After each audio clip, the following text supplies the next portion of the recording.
আমার 1450 ওয়াটের solar panel set up, ঠিক আছে।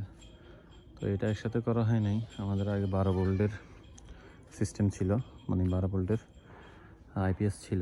তো এটার সাথে আগে প্রথমে 600 ওয়াট দিছিলাম, দেন দেখতেছি প্রপার আউটপুট পাচ্ছি না, চাহিদা আরও লাগতেছে, পরে আরও 300 ওয়াট অ্যাড করলাম। দেন এরপরে শেষমেশ 550 ওয়াটের একটা হাইব্রিড সোলার প্যানেল, যেটা বড়, এটা অ্যাড করছিলাম আমরা, ঠিক আছে।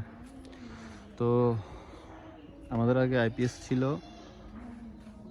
12 ভোল্টের, তো যার কারণে এটা প্রপার আউটপুট পাচ্ছিলাম না।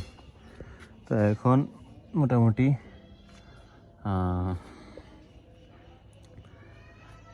24 ভোল্টের একটা আইপিএস ইনস্টল করছি 12 ভোল্টেরটা বাদ দিয়ে।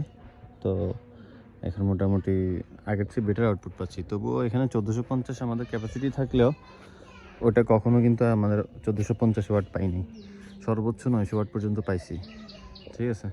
হয়তো গরমকালে আর একটু বাড়বে, কারণ আমার যে সোলার প্যানেলের এই টাইল ট্যাঙ্গেলটা, এটা গ্রীষ্মকালকে টার্গেট করে করা, কারণ শীতকালে আমাদের এত বেশি চাহিদা নাই বিদ্যুতের।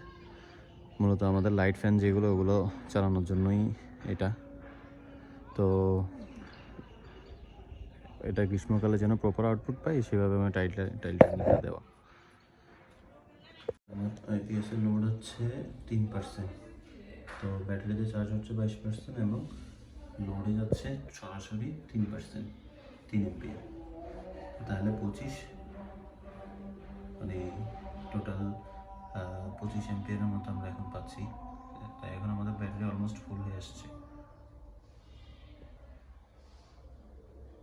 এখন আমার কমে গেছে, সূর্য এখন আপ ডাউন হচ্ছে। তো এটা সকালে ছিল প্রায় 27 এমপিয়ারের মতো এখানে।